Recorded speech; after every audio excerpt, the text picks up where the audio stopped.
MDH की हल्दी मिर्ची धनिया करे कमाल। ये रंग दे, ये खुशबू दे, ये तीखा, ये कम पड़े। क्या निराला MDH मसाला। नमस्कार, बहुत स्वागत है आपका।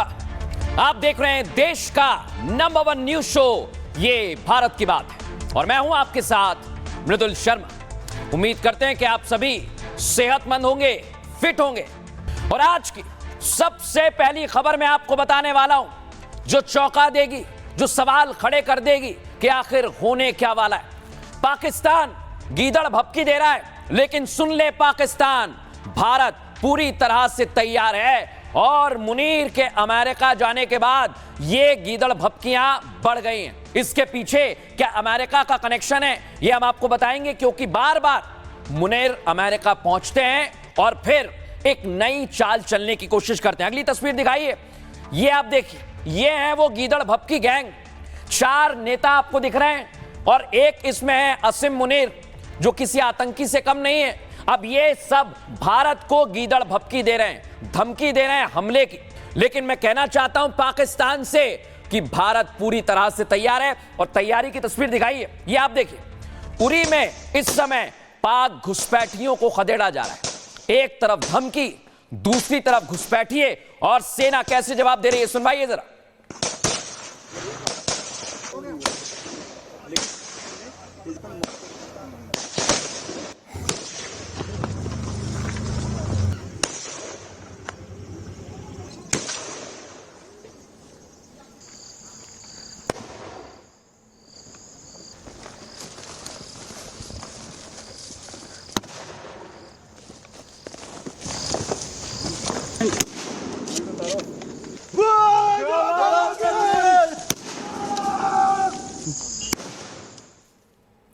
देखा आपने, घुसपैठियों को भगा दिया भारतीय सेना ने। और इधर एक और बड़ी कार्रवाई की है।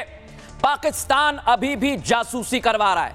ISI का गुर्गा पकड़ा गया है और ये DRDO में, सोचिए आप, DRDO कितनी महत्वपूर्ण इंफॉर्मेशन चुराने की कोशिश कर रहा था, लेकिन अब ये पुलिस के हत्थे चढ़ गया है। लेकिन आज पाकिस्तान की तरफ से एक तरफ गीदड़ भपकी दी जा रही है, दूसरी तरफ जासूसी। भारत कितना तैयार है, रिपोर्ट देखिए।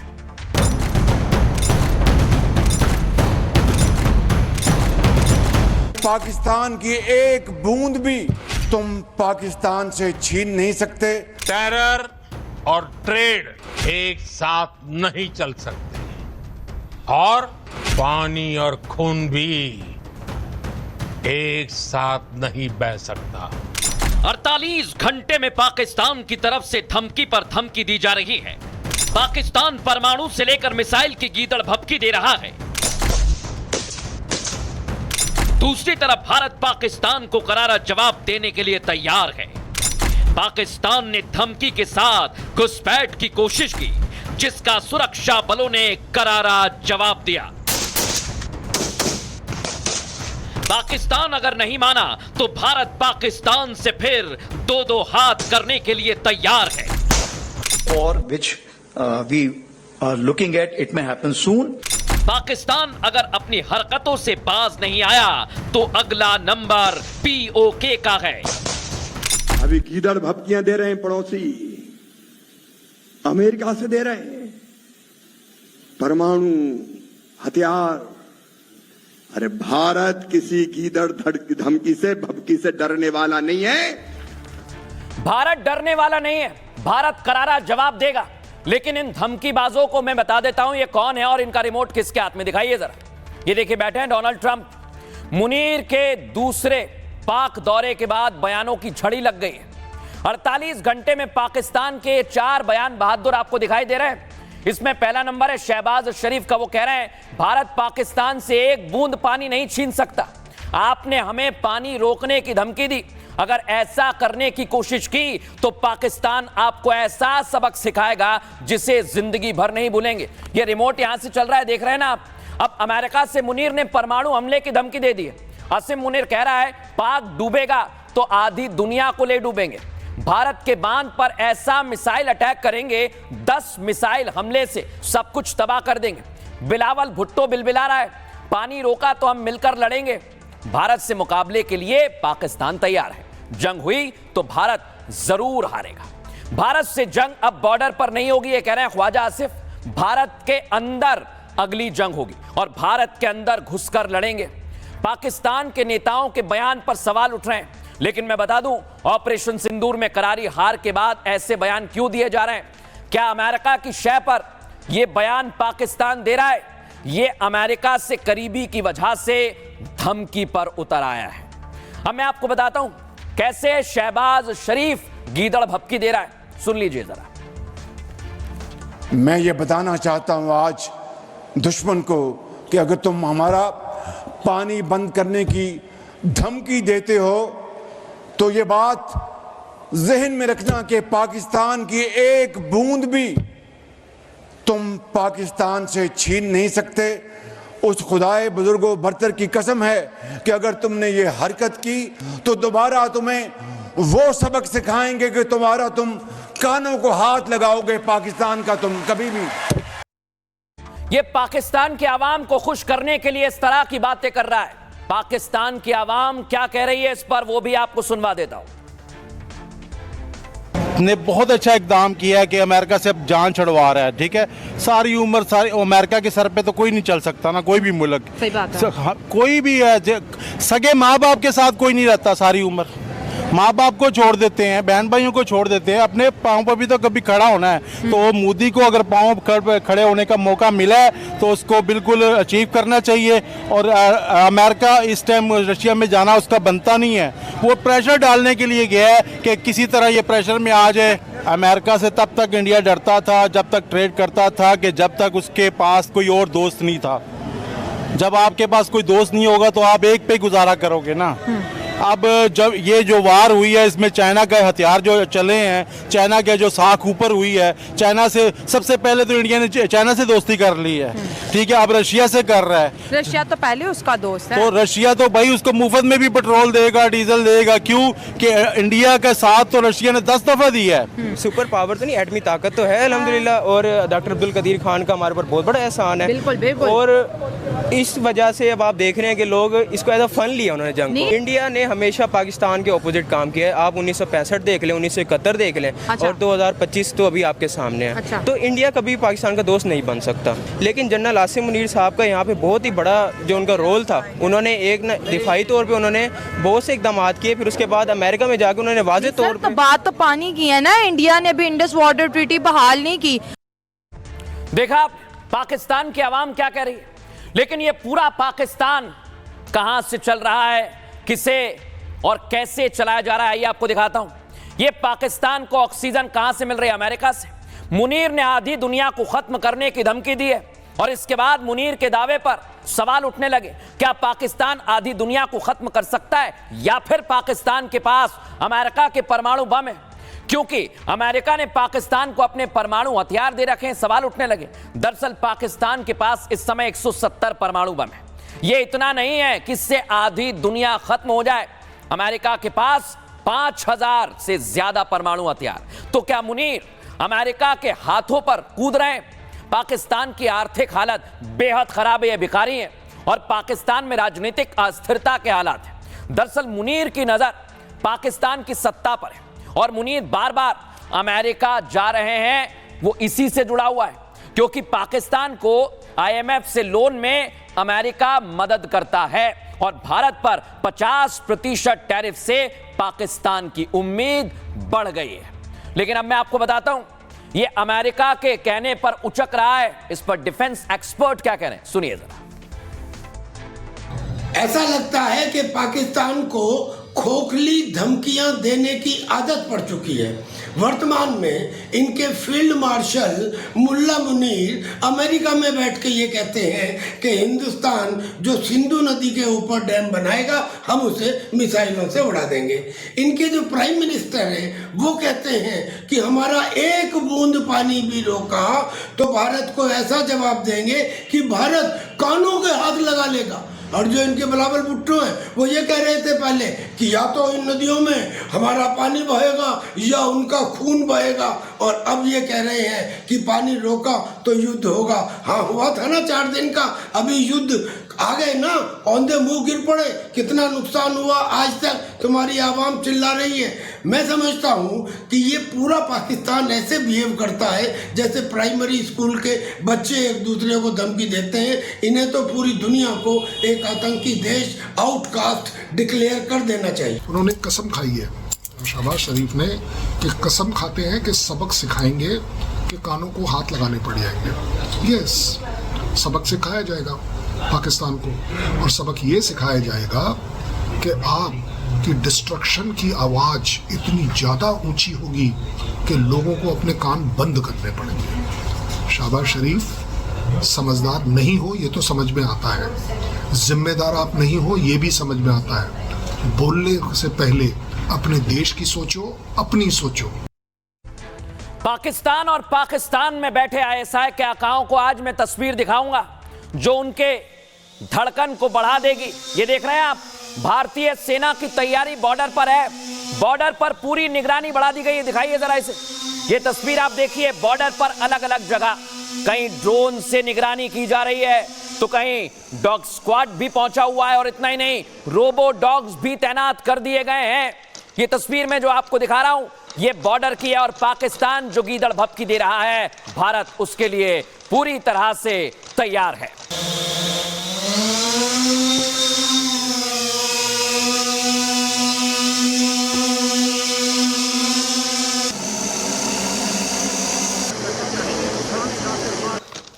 ये तो आपने आसमान में देखा, लेकिन अब आपको दिखाता हूं बॉर्डर पर। देखिए जरा, सुरक्षा कड़ी कर दी गई है।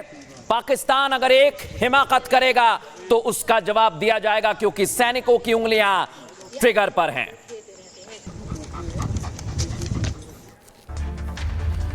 तो मैं कहना चाहता हूं, पाकिस्तान से भारत 2-2 हाथ करने के लिए तैयार है, और यह तैयारी ऐसी है जो पाकिस्तान की नींद उड़ा देगी। आइए जरा आपको बताता हूं, पाकिस्तान ने एलओसी पर फिर से साजिश की है। उरी में आतंकियों ने घुसपैठ की कोशिश की, पाक सेना की आड़ में घुसपैठ की कोशिश हुई। सुरक्षा बलों ने घुसपैठ की कोशिश को नाकाम कर दिया।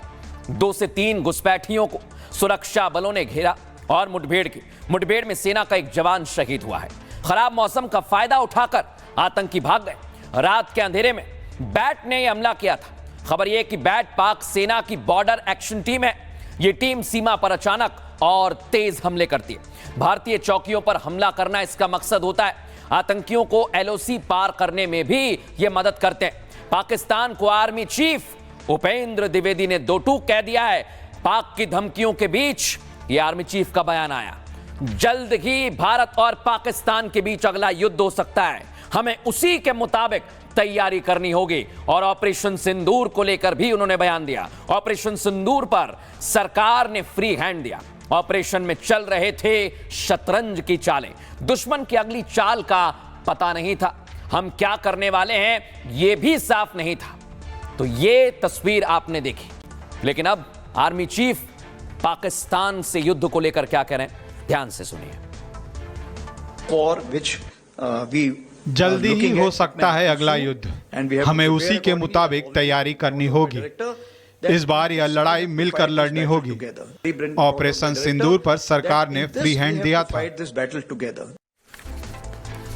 तो देखा आप, एक तरफ सेना की तैयारी है, दूसरी तरफ पाकिस्तान का जासूस प्लान भी हम फेल कर रहे हैं। देखिए आप, ये आपको दिखाई दे रहा है, ये जासूस है जो पाकिस्तान की जासूसी कर रहा था।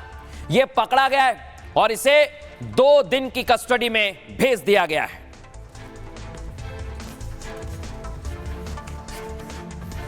लेकिन इसको कैसे पकड़ा बताता हूं आपको। धमकी घुसपैठ के बाद पाक को जासूसी का भी सहारा मिल रहा है। डीआरडीओ के गेस्ट हाउस का मैनेजर गिरफ्तार कर लिया गया। जैसलमेर के गेस्ट हाउस में मैनेजर महेंद्र प्रसाद गिरफ्तार कर लिया गया। पाकिस्तानी हैंडलर्स के संपर्क में था और उन्हें जानकारी भेज रहा था। सिर्फ इतना ही नहीं, आरोपी की गिरफ्तारी कर ली गई है। आईएसआई के लिए जासूसी कर रहा था। और आपको यह भी बता दूं कि मिसाइल फायरिंग रेंज की जानकारी महेंद्र पर भेजने का आरोप है। डीआरडीओ के वैज्ञानिक और सेना के मूवमेंट की भी जानकारी भेज रहा था। डीआरडीओ में 8 साल से काम कर रहा था। इसके एवज में पाकिस्तान से इसे मोटा पैसा मिलता था। पाक हैंडलर्स का नंबर इसने अलग नाम से सेव कर रखा था।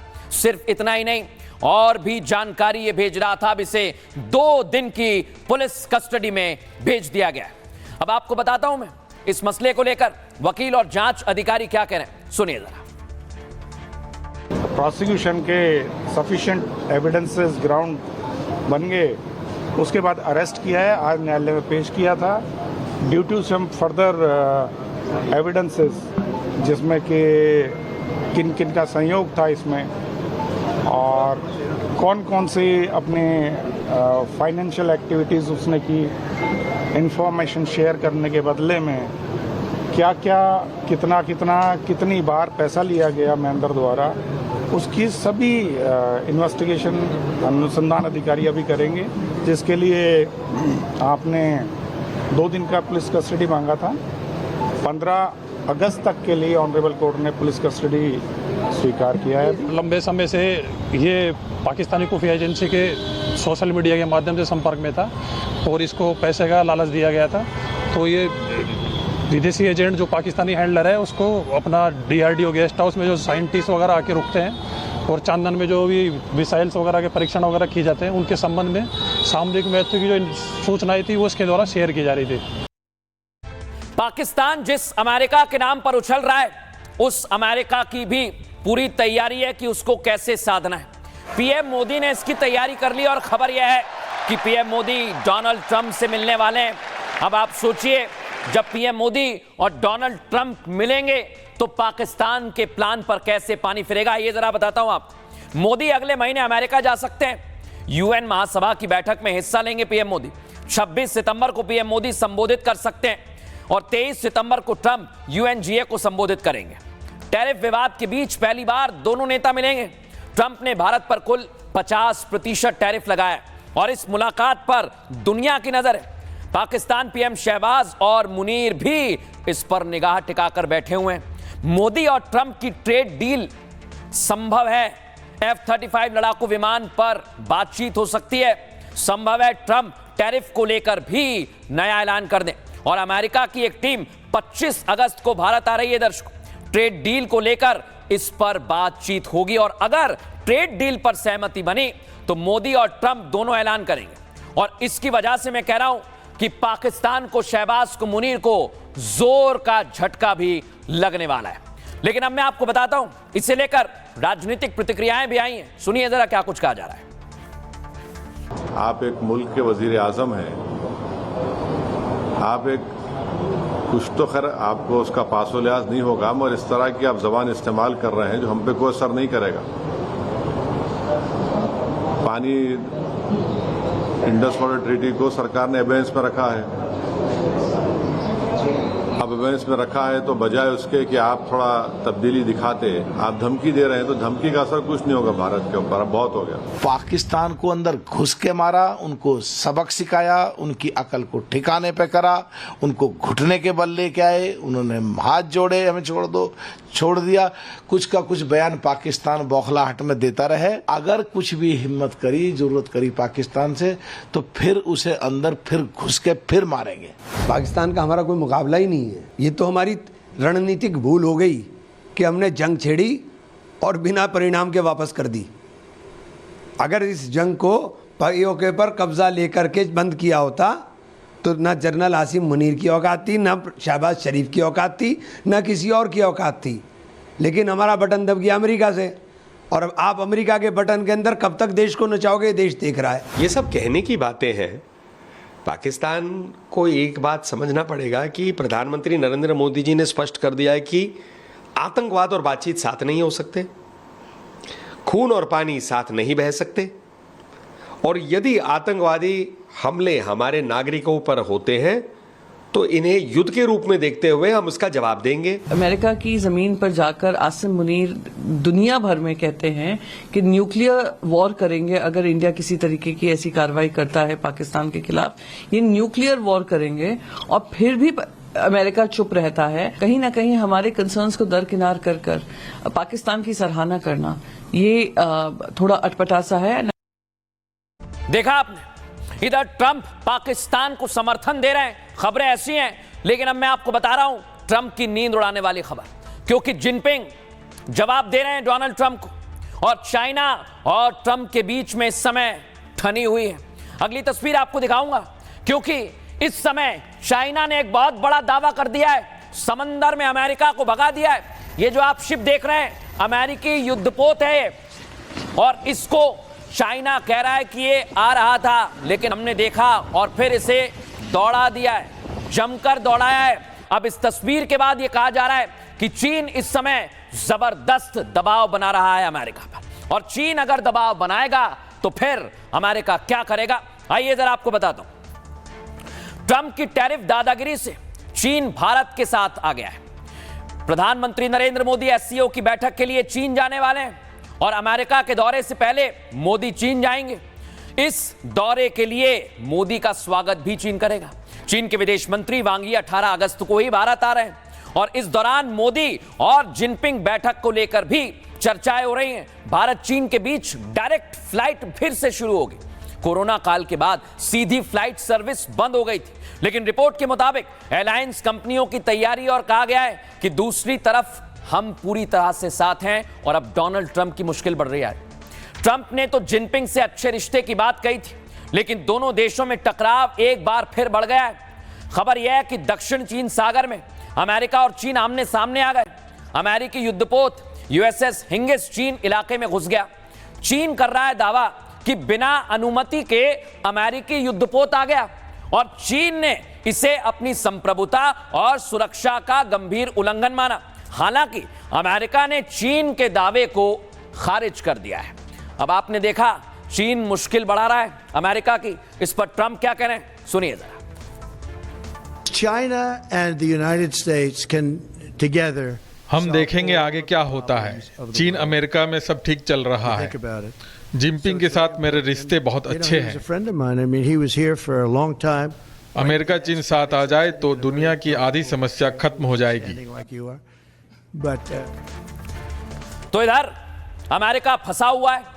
खबरों में अब आगे बढ़ेंगे, और आपको आज एक ऐसी खबर दिखाने वाला हूं जो साजिश की तरफ इशारा करती है। खबर आई है हरियाणा के नूह से। नूह में किसने लगाई आग, आखिर नूह को कौन जला रहा है, तस्वीर आपको दिखाता हूं। उपद्रवियों ने जबरदस्त हंगामा किया, पत्थर चलाए गए, हाथों में लाठी डंडे लेकर ये उपद्रवी मैदान में आ गए और जबरदस्त हंगामा किया गया।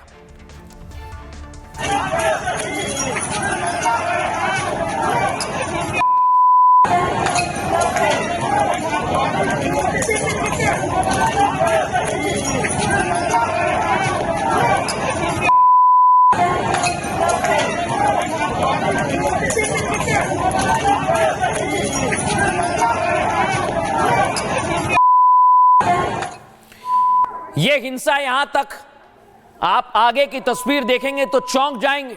कोई पत्थर चला रहा है, कोई आग लगा रहा है, और ये लोग रुकने को तैयार नहीं है। एक दुकान में आग लगा दी, वो तस्वीर मैं आपको दिखा रहा हूं। देखिए जरा वहां कैसे हंगामा हो रहा था।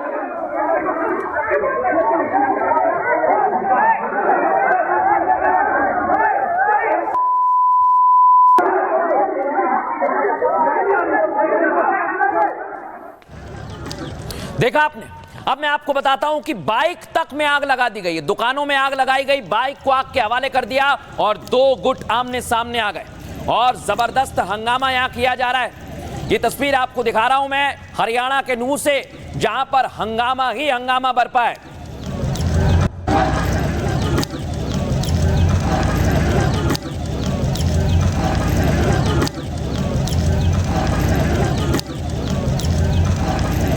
देखा आपने, ये हंगामा आखिर कर कौन रहा है, सवाल सबसे बड़ा ये। देखिए हाथों में लाठी डंडे, यहां पर आप देखेंगे तो कोई पत्थर चला रहा है, कोई लाठी चला रहा है, और पुलिस वहां पर मूक दर्शक बनकर खड़ी हुई है।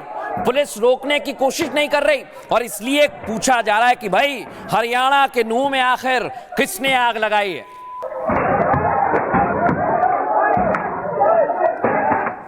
अब इस हिंसा के बाद क्या हो रहा है देखिए आप। घायलों को अस्पताल में भर्ती करवाया गया है, कई लोग घायल हो गए, और इन सब का इलाज चल रहा है। अब सबसे बड़ा सवाल यही है कि इसके बाद इस समय नूह में क्या हो रहा है। आइए जरा आपको तस्वीर दिखाता हूं। नूह में हिंसा के बाद इस समय आग पर काबू पाया गया। प्रशासन ने स्थिति को अपने हाथ में ले लिया है। हालात पर कंट्रोल पूरा इस समय प्रशासन का है। आग बुझाई जा रही है।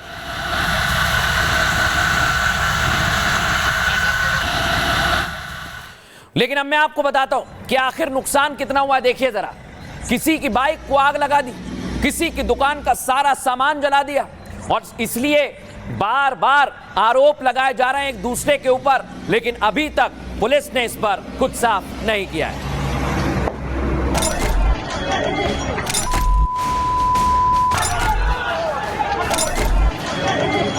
मस्जिद में ऐलान कर दिया कि भाई इस्लाम खतरे में है, और क्या नाम है, सब मुसलमान भाई आ जाओ, हिंदू मुसलमान झगड़ा हो गया है। हरियाणा का नूह फिर हिंसा की आग में जल उठा। दो समुदाय के लोग आमने सामने आ गए, छतों से पत्थर चलने लगे, बाइक दुकानों में आग लगा दी गई, भीड़ पथराव करने लगी। पीड़ित पक्ष का दावा है कि पूरी प्लानिंग के साथ हिंसा की गई है। चश्मदीदों का ये भी कहना है कि मस्जिद से अनाउंसमेंट की गई, मस्जिद से बोला गया कि बड़ी संख्या में लोग इकट्ठे हो। देखिए ये मस्जिद आप यहाँ पर देख रहे हैं, इसी मस्जिद में आप स्पीकर लगे भी देख रहे हैं। आरोप ये है कि इस मस्जिद से अनाउंसमेंट की गई कि बड़ी संख्या में लोग इकट्ठे हुए, और उसके बाद तस्वीरें देखी कि 1.5 घंटे तक जो उपद्रव होता रहा, वो उपद्रव सड़कों पर बरपा रहा। सवाल यही है कि नूह में फिर से हिंसा किसने भड़काई? क्या हिंसा को लेकर साजिश रची गई? क्या हिंसा का कनेक्शन 2023 की ब्रिजमंडल यात्रा से भी है? सबसे बड़ा सवाल यही खड़ा हो रहा है कि नूह में कौन आखिर हिंसा को भड़का रहा है, इसके पीछे कौन है, कौन आग लगा रहा है? आइए जरा आपको बताता हूं मैं। हरियाणा के नूह में एक बार फिर से हिंसा भड़क गई है। दो समुदाय के लोग आमने सामने आ गए, पत्थरबाजी के साथ बाइक तक में आग लगा दी गई, लाठी, डंडे और कांच की बोतलों से हमला कर दिया। हिंसा में करीब 10 लोग घायल हुए हैं। स्थिति को संभालने के लिए कई थानों की पुलिस फोर्स को बुलाना पड़ा। राजस्थान बॉर्डर थाने की पुलिस से भी मदद ली गई। बताया जा रहा है कि 2 युवकों के बीच गाड़ी हटाने को लेकर विवाद हुआ। इसरा का बेटा बीच सड़क में गाड़ी खड़ी करने को लेकर कुछ पी रहा था, वहां पर कुछ बात कर रहा था, और समय सिंह नाम के युवक ने सड़क से कार हटाने के लिए कहा। गाड़ी हटाने को लेकर बातचीत हुई और फिर यह विवाद होने लगा। इसरा के बेटे ने समय सिंह के सिर पर बोतल से हमला कर दिया। बोतल मारने से समय सिंह घायल हो गया। बस समय सिंह ने अपने पक्ष के लोगों को बुलाया, दूसरी तरफ इसरा के बेटे ने भी वहां लोगों को जमा कर लिया। इसके बाद हुई पत्थरबाजी और आगजनी। घायल समय सिंह के परिवार वालों का आरोप है कि पूरी प्लानिंग के तहत हिंसा की गई है, और मस्जिद से भी ऐलान किया गया है कि इस्लाम खतरे में है। मस्जिद से ऐलान करके लोगों को जमा किया गया, जिसके बाद हिंसा की शुरुआत हुई और स्थिति बिगड़ गई। हालांकि पुलिस ने मौके पर पहुंचकर 2 कंपनियों को तैनात कर दिया है। अब तक 5 आरोपियों को गिरफ्तार कर लिया गया है। प्रशासन ने लोगों से अफवाह ना फैलाने की अपील की है। अफवाह फैलाने वालों के खिलाफ सख्त एक्शन लिया जाएगा। अब मैं आपको बताता हूं, हमारे सहयोगी ग्राउंड जीरो पर पहुंचे और वहां उन्होंने क्या देखा, इस रिपोर्ट में दिखाता हूं। ये छत है, हालांकि यहाँ पर आपको बीच बीच में बॉटल जो है वो आपको यहाँ पर पड़ी हुई नज़र आ जाएगी। ये देखिए इस तरीके से बॉटल है। तो आप अंदर देखिएगा, कुछ है जिसको जला के फेंका गया होगा, जिसको हम एक साधारण भाषा में पेट्रोल बम भी बोलते हैं। और आप देखेंगे बिल्कुल काला है, जला हुआ है। और आरोप ये है कि जिन पत्थरों का इस्तेमाल किया गया पथराव के तौर पर, आप ये देखिए आसानी से ये दीवार से मैं जो ईंट है वो निकाल सकता हूँ। ये देखिए। और आप यहाँ से अगर तस्वीर देखेंगे तो नीचे आपको स्पॉट नज़र आ जाएगा। आप देखिए नीचे बॉटल्स आपको टूटी हुई यहाँ पर पड़ी हुई नज़र आ जाएगी। जो एलिगेशन लग रहे हैं कि हाईवे पर जब उपद्रव हो रहा था तो छत से जो पथराव किए गए, घरों से जो पथराव किए गए, वो संभवतः इसी छत को लेकर है। ये योजना के तहत इन्होंने झगड़ा किया है, घर की छतों से पथराव किया है, और इन्होंने अपनी झोपड़ियों में, अपनी छोटी दुकानों में खुदन ने आगजनी करी, और हम लोग को टारगेट कर रहे हैं, हमें दोषी बना रहे हैं। जबकि हमारे 5-6 बच्चों के चोट आई है, जिनमें सर फटा हुआ है बोतलों से और फर्शों से इन्होंने जो हमला किया है। टेलर था बड़ा, वो टेलर को इन्होंने उसको बीच रास्ते में खड़ा कर रखा था। खिड़की खोलकर क्या नाम है, उसमें बियर पी रहे थे। वही बियर की बोतल से उसका सर फाड़ दिया तुरंत ही उन्होंने। फिर भीड़ इकट्ठे मस्जिद में ऐलान कर दिया कि भाई इस्लाम खतरे में है, और क्या नाम है, सब मुसलमान भाई आ जाओ, हिंदू मुसलमान झगड़ा हो गया है। युवाओं के बीच कहासुनी के चलते वहाँ पे इश्यूज हो गए थे। उसके बाद हमारे डीएसपी और एसपी साहब ने भी विजिट करा था, और शांतिपूर्ण माहौल है। कुछ लोगों ने उसको सामुदायिक दंगों का या उस तरह के नाम देने की और निष्पक्ष से देखने की कोशिश करी, लेकिन वो ऐसी बात नहीं थी। आपसी पार्किंग को लेकर विवाद था। उसके बाद शांति का माहौल है। खबरों में आगे बढ़ेंगे और अब बात करेंगे भारत की सियासत की। भारत की सियासत में ऐसा लग रहा है कि भूचाल आने वाला है, क्योंकि कांग्रेस पार्टी खुद अपने जाल में फंस गई है और सोनिया गांधी कटघरे में आ गई हैं। क्यों आ गई हैं सोनिया गांधी? पहले आप ये तस्वीर देखिए। आरोप लगाए जा रहे हैं कांग्रेस पार्टी की तरफ से प्रधानमंत्री नरेंद्र मोदी पर और भारतीय जनता पार्टी पर। लेकिन इसके बाद मैं आपको बताता हूं, राहुल गांधी से लेकर प्रियंका गांधी हो, पूरा विपक्ष हो या फिर सोनिया गांधी हो, कह रहा है कि वोट चोरी हो रहे हैं, बीजेपी वोट चोरी कर रही है। और इधर पूरी की पूरी कांग्रेस पार्टी एक ही सवाल कह रही है कि वोट चोरी हो रहे हैं। लेकिन कैसे कांग्रेस पार्टी खुद के जाल में फंस गई है, आइए आपको दिखाता हूं। अगली तस्वीर दिखाइए। देखिए, सोनिया गांधी आपको नजर आ रही है और यह है सोनिया गांधी की वोट करने की तस्वीर। सोनिया गांधी के वोट पर ही ऐसा सवाल उठाया जा रहा है जो गांधी परिवार की मुश्किल बढ़ाने वाला है। वो सवाल क्या है? अगली तस्वीर दिखाइए जरा। ये आप देखिए, ये बाकायदा बीजेपी की तरफ से कहा गया है कि सोनिया गांधी भारत की नागरिक बनती उससे पहले ही उन्होंने वोट कर दिया था।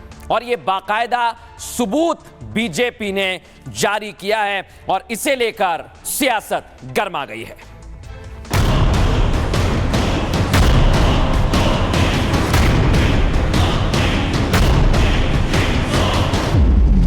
क्या सोनिया गांधी ने फर्जीवाड़ा किया है? क्या सोनिया गांधी ने विदेशी होते हुए भी देश में मतदान किया है? क्या सोनिया के फर्जीवाड़े में कांग्रेस की तब की सरकार भी शामिल थी? ये सवाल उठे हैं बीजेपी के एक सोशल मीडिया पोस्ट के बाद, जिसमें पार्टी ने सोनिया पर विदेशी होते हुए वोटिंग के आरोप लगा दिए। कांग्रेस पार्टी खानदानी चोर है, जमीन चोर है, इनके साथ ही चारा चोर है। इन्होंने अभी के मेनन का कंटेंट भी चोरी किया है। चोरी इनकी फितरत में है और वोट चोरी में तो ये सबसे आगे हैं। तो सवाल ये कि क्या कांग्रेस की मुश्किलें बढ़ने वाली हैं? सवाल ये भी है कि क्या राहुल गांधी अपने ही जाल में फंसने वाले हैं? दरअसल राहुल मोदी का विरोध करते करते उस सीमा में चले गए हैं जहां से वो जितना निकलने की कोशिश करेंगे उतना ही फंसते जाएंगे। राहुल ने पहले ईवीएम को मुद्दा बनाया, फिर फर्जी वोटिंग का मुद्दा उठाया। अब उनका और उनकी पूरी पार्टी का फोकस बिहार में वोटर लिस्ट के एसआईआर पर है। लेकिन वो जितना एसआईआर पर सवाल उठा रहे हैं उतना खुद ही कटघरे में खड़े हो रहे हैं। लेकिन दर्शकों, सवाल ये कि क्या सोनिया गांधी ने वाकई फर्जीवाड़ा किया है? क्या वाकई सोनिया गांधी ने ऐसा घपला किया है? आइए आपको बताते हैं कि आखिर हुआ क्या। बीजेपी ने सोनिया गांधी पर गंभीर आरोप लगा दिए। बीजेपी ने कहा कि सोनिया गांधी ने वोटर लिस्ट में गड़बड़ी की है। उनका वोटर लिस्ट में नाम तब था जब वो देश की नागरिक नहीं थी। बीजेपी के आईटी सेल प्रमुख अमित मालवीय ने यह खुलासा किया है। मालवीय ने लिखा कि उनका नाम 1980 में वोटर लिस्ट में जोड़ा गया और 1980 में सोनिया गांधी भारत की नागरिक नहीं बल्कि इटली की नागरिक थी। सोनिया गांधी का नाम सफदरजंग के पोलिंग स्टेशन 145 पर था। दावा किया जा रहा है कि सोनिया का वोटिंग में क्रम संख्या 388 था, जो बाद में जोड़ा गया। बाद में विरोध के बाद 1982 में उनका नाम हटा दिया गया, लेकिन 1983 में फिर उनका नाम लिस्ट में आ गया, जबकि वो देश के चुनाव में वोट देने के हकदार नहीं थी। अब मालवीय ने सोनिया के देर से नागरिकता पर भी सवाल उठाए। जानकारी के मुताबिक सोनिया गांधी ने शादी की और 15 साल बाद नागरिकता ली। दरअसल क्या हुआ है मैं आपको बताता हूं। अभी बीजेपी ने राहुल पर यह बड़ा पलटवार कर दिया है, क्योंकि राहुल गांधी पिछले कुछ समय से इलेक्शन कमीशन पर सवाल उठा रहे हैं, देश के चुनाव को फर्जी बता रहे हैं, पीएम मोदी को टारगेट कर रहे हैं, क्योंकि 2014 के बाद से राहुल और विपक्षी पार्टी मोदी को हरा नहीं पा रहे। तो क्या इसलिए आरोप लगाया जा रहा है? और यही इस समय बीजेपी और कांग्रेस के बीच जुबानी जंग का मुद्दा बन गया। सुनिए जरा। कांग्रेस पार्टी दूसरों को वोट चोर कहती है, पर दरअसल मदर ऑफ वोट चोरी की जननी कांग्रेस है। सोनिया गांधी जी जो 1968 में शादी करके भारत आती है, फिर वो भारतीय नहीं बनती, वो इटालियन ही रहती है। 1983 अप्रैल तक इटालियन सोनिया गांधी का 1980 में ही इंडियन इलेक्टोरल रोल में नाम था। गजब है, इटालियन को भी इन्होंने इंडियन रोल में डाल दिया। ये लोग अब ज्ञान दे रहे हैं वोटर चोरी के ऊपर। किसी की इज्जत की जा रही है या किसी की बेइज्जती की जा रही है, सवाल ये है कि इलेक्शन कमीशन का सही चेहरा देश को दिखाया जा रहा है कि आप किस तरीके के वोट बना रहे हैं, आप किस तरीके की वोटर लिस्ट तैयार कर रहे हैं। किसी एक आदमी का सवाल नहीं है, किसी एक महिला का भी सवाल नहीं है। ऐसे कितने सबूत हैं, और ये सिर्फ एक सबूत है इलेक्शन कमीशन के खिलाफ जो देश को दिखाया जा रहा है।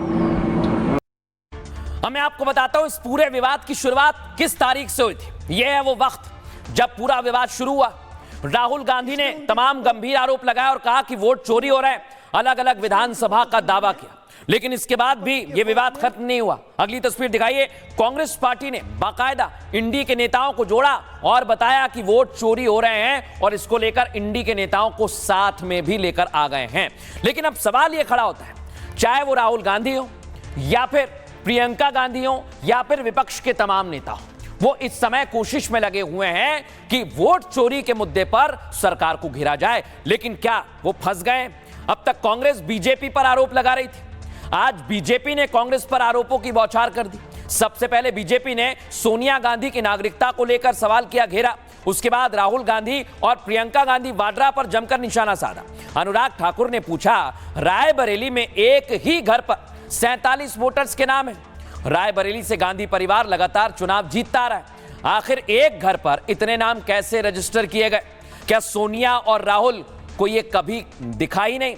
आगे कहा, वायनाड में वोटर्स को जोड़ा गया, आखिर ये नए वोटर्स का एडिशन कैसे किया गया? क्या गांधी परिवार इन वोटों से जीतकर ही संसद पहुंचा है? दरअसल 7 अगस्त को राहुल गांधी ने एक प्रेस कॉन्फ्रेंस की थी, 1 घंटे 11 मिनट का प्रेजेंटेशन दिया और कई गंभीर आरोप लगाए।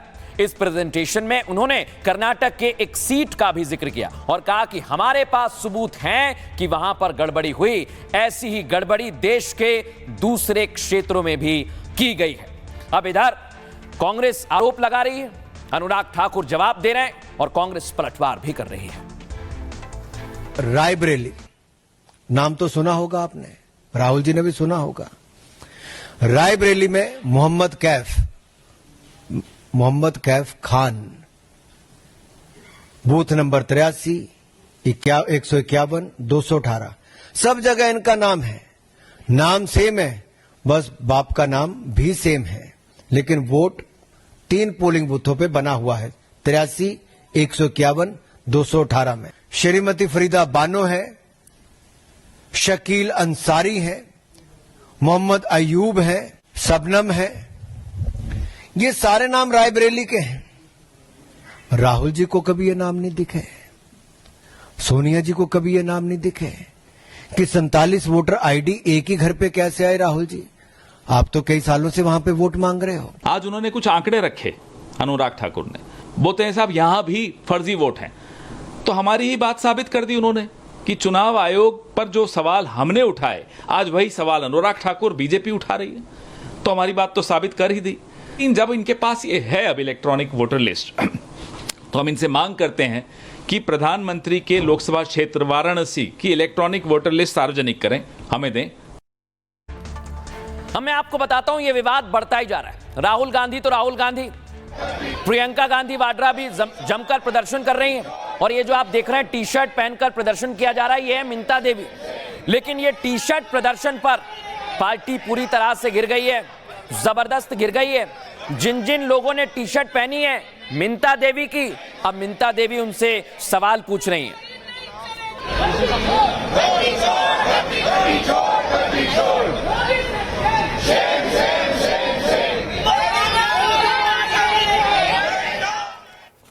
अब यहां तो नारेबाजी हो रही है, लेकिन मिंता देवी ने जमकर कांग्रेस पार्टी को घेरा है।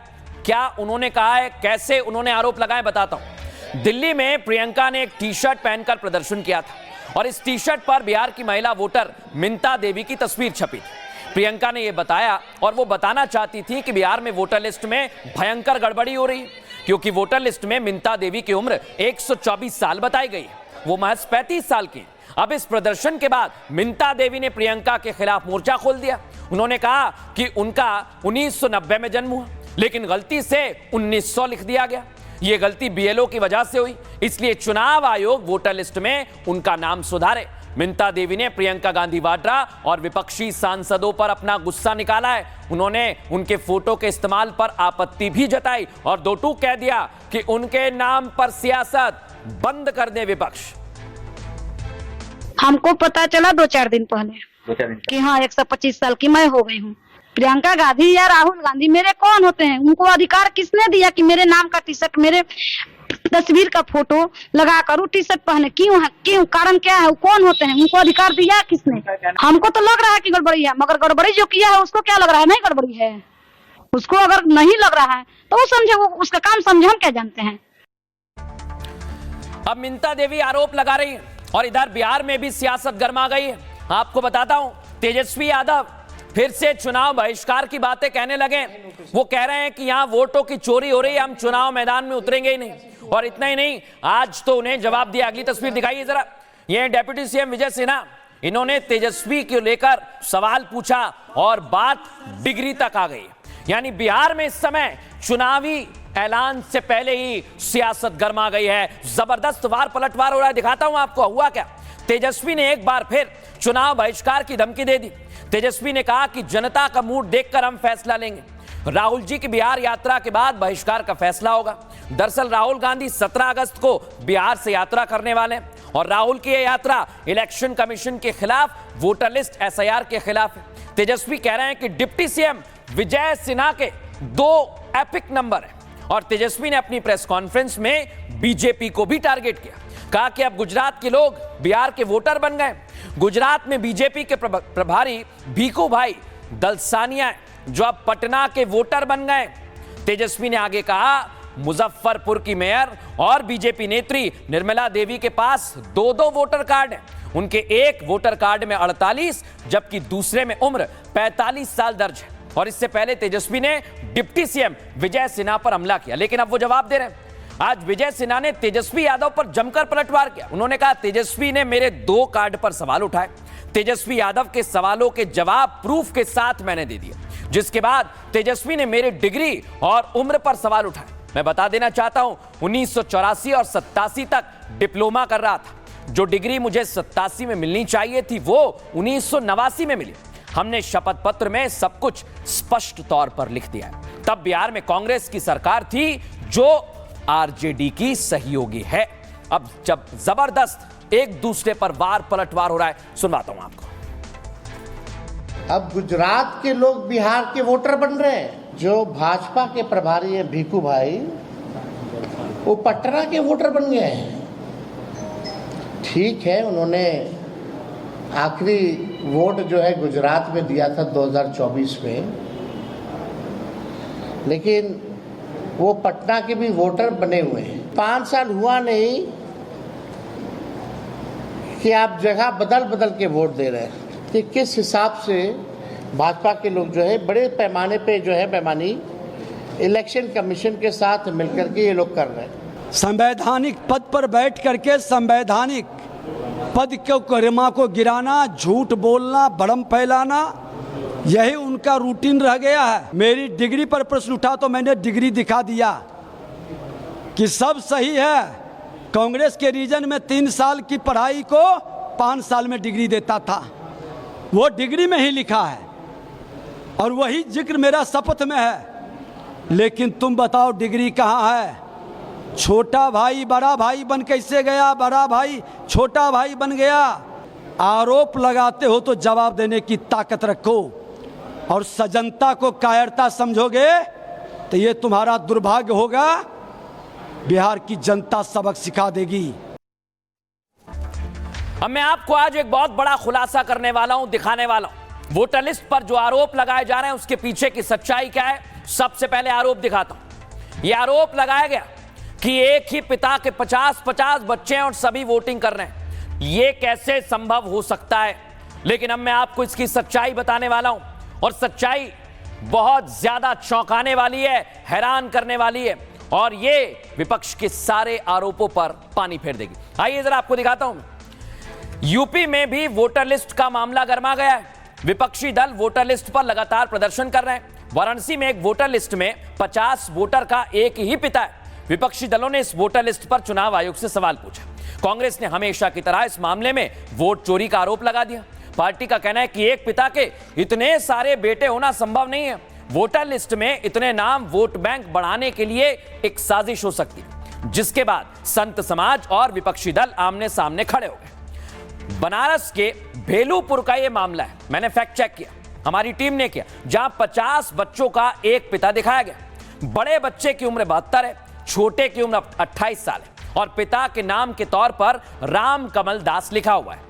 कांग्रेस पार्टी इसी लिस्ट पर सवाल उठा रही है। साधु संतों का कहना है कि यह एक परंपरा का हिस्सा है। जो 50 बच्चे दिखाए गए, राम कमल उनके जैविक पिता नहीं है, बल्कि आश्रम में रहने वाले गुरु शिष्य परंपरा का एक हिस्सा है। ये लोग एक सनातन धार्मिक आश्रम में रहते हैं। ये लोग सांसारिक जीवन छोड़कर यहां पर निवास करते हैं। आश्रम के कर्ता धर्ता गुरु स्वामी राम कमल दास हैं, इसलिए उनके शिष्य उन्हें पिता का दर्जा देते हैं और वोटर लिस्ट में इसलिए वे पिता के तौर पर दर्ज हैं। सरकार ने इस परंपरा को 2016 में मान्यता दी है, इसलिए यह परंपरा देश के कानून के मुताबिक है और इसलिए इस पर सवाल उठाने वालों को आज जवाब मिल गया होगा। लेकिन फिर भी सियासत इस पर गरमा रही है। सुनवाता हूं आपको। तो यह उन्हें पता होना चाहिए कि जब हम अपने माता पिता को छोड़ करके आते हैं तो आश्रमों के अंदर रहने वाले ब्रह्मचारी जो 18 वर्ष से अधिक आयु के हैं, जिनका मतदाता परिचय कार्ड बनेगा, या 18 वर्ष से कम है जिनका आधार कार्ड बनेगा, उनमें पिता के स्थान पे उनके गुरु का नाम ही होता है। यह सनातन हिंदू धर्म की परंपरा है। योगी आदित्यनाथ जी के पिताजी कोई और हैं, परंतु आधार कार्ड में उनके पिता के स्थान पर उनके गुरु का नाम महंत अवैधनाथ जी ही चढ़ा हुआ है। उसी प्रकार हमारे भी गुरु का ही नाम है। ये हमारा सनातन धर्म है, इसमें गुरु शिष्य परंपरा चलती है। आप एकलव्य को जानते होंगे, एकलव्य की आपने कथा भी सुनी होगी, लेकिन कभी आपने उनके पिता का परिचय सुना है? नहीं सुना होगा, क्योंकि गुरु शिष्य परंपरा चलती है। उसी प्रकार जो भी लोग संत साधु सन्यासी बन जाते हैं, अपने घर को छोड़ देते हैं। साधु का अर्थ ही सबका सन्यास करना। जब अगर वो अपने पिता का नाम अपने आधार कार्ड पे लिखेगा, वोटर आईडी पे, आधार कार्ड पे अपना नाम लिखेगा, तो वो संत कैसा कहलाएगा? आगे बढ़ेंगे और बात करूंगा उस खबर की जिसमें लेकर देश में कहीं समर्थन हो रहा है तो कहीं विरोध किया जा रहा है। बात आवारा कुत्तों की। आवारा कुत्तों पर कोई समर्थन कर रहा है, कोई इसके विरोध में आ गया है। लेकिन आपको बताता हूं कि क्या हो रहा है। ये देखिए आप, आवारा कुत्तों को पकड़ने का सिलसिला शुरू हो चुका है। ये सिलसिला शुरू कर दिया गया है और इसके बाद डॉग लवर्स जो समर्थन में है वो आ गए। देखिए मैदान में कुत्तों पर फैसले का विरोध कर रहे हैं, कह रहे हैं ये ठीक नहीं है, ये नहीं होना चाहिए।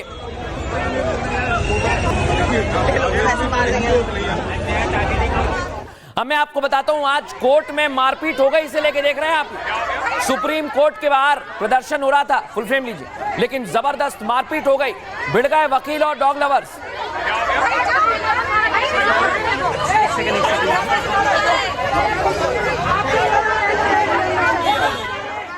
इधर समर्थन करने वाले रुक नहीं रहे। देखिए आप जरा, पुलिस से मारपीट हो गई है, पुलिस प्रदर्शनकारियों में जमकर मारपीट हुई है, दिखा रहा हूं आपको। अब डॉग लवर्स जो है मैदान में आ गए, वो कह रहे हैं कुत्तों के साथ ये ठीक नहीं किया जा रहा है। देखिए आप, इधर ये देखिए तो मारा जा रहा है। इधर पुलिस से मारपीट हो रही है और उधर जबरदस्त प्रदर्शन किया जा रहा है। ये देखिए आप, जो डॉग लवर हैं वो फिर से मैदान में आ गए। ये नोएडा की तस्वीर आपको दिखा रहा हूं, यहां नारेबाजी की गई और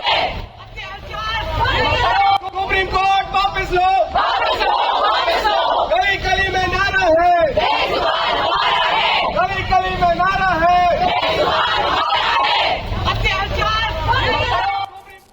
अब देश में बहस हो रही है तो कई सेलिब्रिटीज मैदान में आ गए और ये भी कुत्तों के समर्थन में बोल रहे हैं, लेकिन देश में कई लोग हैं जो इसका विरोध कर रहे हैं। दिखाता हूं आपको।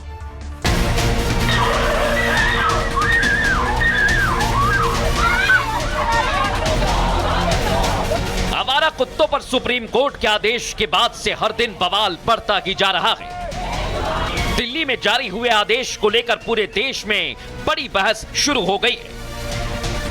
मामला देश के सीजेआई तक पहुंचाया गया है। सीजेआई ने आवारा कुत्तों पर दोबारा विचार के संकेत दे दिए हैं। ऐसे में सवाल उठने लगे हैं, क्या आवारा कुत्तों पर सुप्रीम कोर्ट का फैसला बदल जाएगा?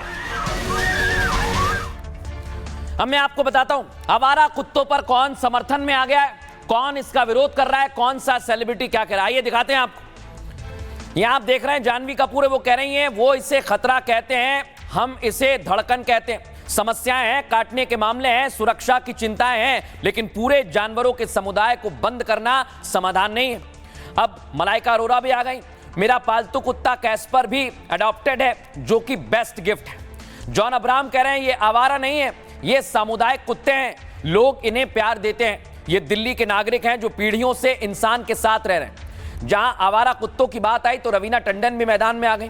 वो कह रही है कि जैसे संख्या बढ़ी वहां लापरवाही साफ है। नसबंदी और टीकाकरण जैसे अभियान सही तरीके से नहीं चले, इसके लिए बेकसूर जानवरों को आखिर क्यों दोष दिया जा रहा है। लेकिन अब मैं आपको बताता हूं कुछ आम लोग मैदान में आ गए। वो कह रहे हैं आवारा जानवर पूरे देश के लिए समस्या है, इसके लिए जल्द मुहिम शुरू की जानी चाहिए, आदेश को पूरे देश में लागू करवाना चाहिए। विरोध वही कर रहे हैं जो ऊंचे फ्लैट में रहते हैं।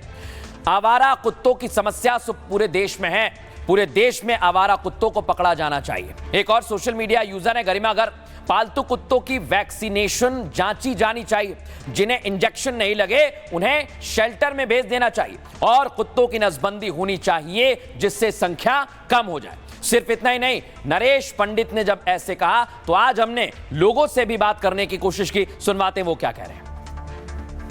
सुप्रीम कोर्ट ने बोला है कि उनको शेल्टर होम में भेजो, क्योंकि वो जो कुत्ते परेशान करते हैं रोड पे, आप एक बात बताइए, चल रहे हैं आपको काट लिया, उसकी जिम्मेवारी कौन लेगा फिर? सुप्रीम कोर्ट का जो ये निर्णय है बहुत सही निर्णय है। आज अगर जो लोग डॉग लवर्स हैं उनको मैं यही कहता हूँ, स्ट्रीट डॉग जो हैं एक एक को आप लेते चले जाइए। सुप्रीम कोर्ट के आदेश को बिल्कुल बेकार समझता हूँ, किसी लायक ये आदेश नहीं है। बेचारे पानी खाना कहाँ किस तरीके से प्राप्त करते हैं, ये बहुत विचार करने योग्य प्रश्न है। और आज की तारीख में कुत्ते जो है अगर गलियों में ना हो तो चोरियों की वारदात बढ़ जाएंगी। कुत्तों की संख्या कम करने की तो व्यवस्था करनी चाहिए, लेकिन कुत्तों को इस तरीके से जिस तरीके से शेल्टर होम भेजने की बात चल रही है, इसके हम सब लोग बहुत घोर विरोध में हैं। देसी कुत्तों के लिए आपको वार्ड बाय वार्ड व्यवस्थित करना चाहिए और बात सही है कि नसबंदी ही इसका मेन उपाय है। लेकिन निश्चित रूप से ये विकल्प नहीं है कि उनको शेल्टर होम भेजा जाए। तो उनको शेल्टर में रखने की बजाय उनकी नसबंदी की व्यवस्था सरकार, दिल्ली की सरकार करे और नसबंदी ही उसका एक अच्छा विकल्प। कुत्तों को गाड़ी पर बिठा करके अच्छे से आइसक्रीम खिलाते हैं,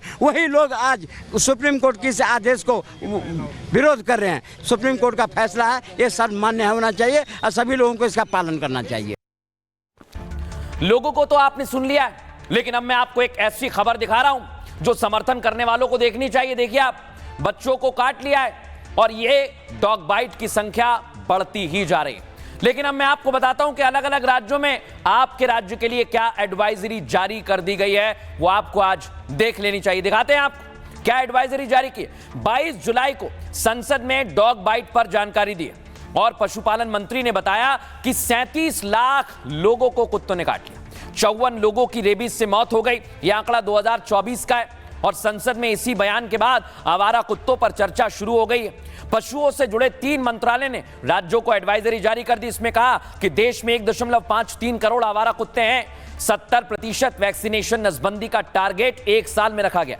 आवारा कुत्तों को ग्रीन टैग कॉलर लगाने की भी तैयारी की जा रही है। इसमें कुत्तों की वैक्सीनेशन और नसबंदी की जानकारी होगी। नसबंदी के बाद पशुओं को कौन हरा टैग लगाएगा, कैसे लगाया जाएगा, इसकी भी तैयारी की है। उनके कान में लगाया जाएगा। इससे कर्मचारियों को आवारा पशुओं की स्पष्ट जानकारी होगी और इस अभियान में ग्राम पंचायतों को भी जोड़ा जा रहा है। फिलहाल आवारा कुत्तों पर बड़े एक्शन प्लान की तैयारी की जा रही है, लेकिन अब इसे लेकर पॉलिटिकल रिएक्शंस भी आ रहे हैं। सुनवाते हैं आप। वो सोचते हैं कि अगर जानवर चले जाएंगे तो उनके बच्चे नहीं काटे जाएंगे। आई एग्री विद दैट, लेकिन अगर हम 3 लाख जानवर को दिल्ली से हटा देंगे, 1 हफ्ते के अंदर अंदर 3 लाख और आ जाएंगे गाजियाबाद, फरीदाबाद से, क्योंकि दिल्ली में खाना भरपूर है। आपके पास 50,000 से ज़्यादा इल्लीगल मुर्गी की दुकानें हैं। पहले तो आप उसमें भी कानून डालें, नहीं तो कभी बंद होगा नहीं है। जो समस्या है वो गंभीर है। आपके पास डॉग पॉन्ड नहीं है, अभी उनके खाने पीने का इंतज़ाम नहीं है, तो एक समस्या को हल करने के लिए दूसरी बड़ी समस्या आप खड़ी करते हैं ये तो उचित नहीं है।